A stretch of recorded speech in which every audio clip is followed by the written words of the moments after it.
விசுவாசத்தினாலே சாராளும் வாக்குத்தத்தம் பண்ணினவர் உண்மை உள்ளவர் என்று எண்ணி கற்பந்தரிக்க பலனடைந்து வார்த்தையினாலே மனம் புதிதாகிறது. ஆமென். தேவனுடைய வார்த்தை எங்களை மனம் புதிதாக்கட்டும். புதிதாகிறதுனாலே நாங்கள் கர்த்தருக்குள்ளாக மறுரூபம் அடைவோம். அது ஆரோக்கியமான ஒரு ஆவிக்குரிய வாழ்க்கைக்குள்ளே போகும்.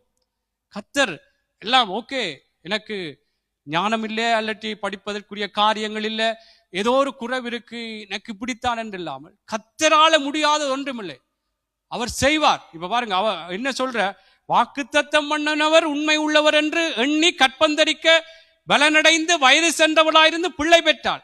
அல்ல அடுத்த வசனம், ஆனபடியால் சரீரம் செத்தவன் என்று எண்ணத்தகும் ஒருவனாலே வானத்தில் உள்ள பெருக்கமான நட்சத்திரங்களை போலவும் கடற்கரை எண்ணிறைந்த மணலை போல மிகுந்த ஜனங்கள். அதுக்கு முன்பான வசனம் நினைக்கிறேன், எப்படியா சரீரம் செத்ததென்றும் அவருடைய கற்பம் செத்ததென்றும் எண்ணாதிருந்தார். எல்லாம் செத்து போயிட்டுது, ஆனா ஆண்டவர் சொல்றார் பிள்ளை பிறக்கும். கர்த்தருடைய பிள்ளைகளே, சில வேளை இதுவரைக்கும் நாங்கள் என்னென்ன காரியங்களை குறித்து, எங்களுடைய சர்ர சுகங்களை குறித்தோ எதை குறித்தும் நாங்கள் எங்களை வைத்து அல்லது மற்றவர்களை வைத்து அல்லது வேறு அனுபவங்களை வைத்து நாங்கள் பேசாமல் நடக்காமல் கர்த்தரை மையமாக வைப்போம். கர்த்தருடைய வார்த்தையை மையமாக வைத்து தேவனுடைய பிள்ளைகளை நாங்கள் நடப்போம். கர்த்தர் நிச்சயமா எங்களை வெற்றி சிறக்க பண்ணுவார். இது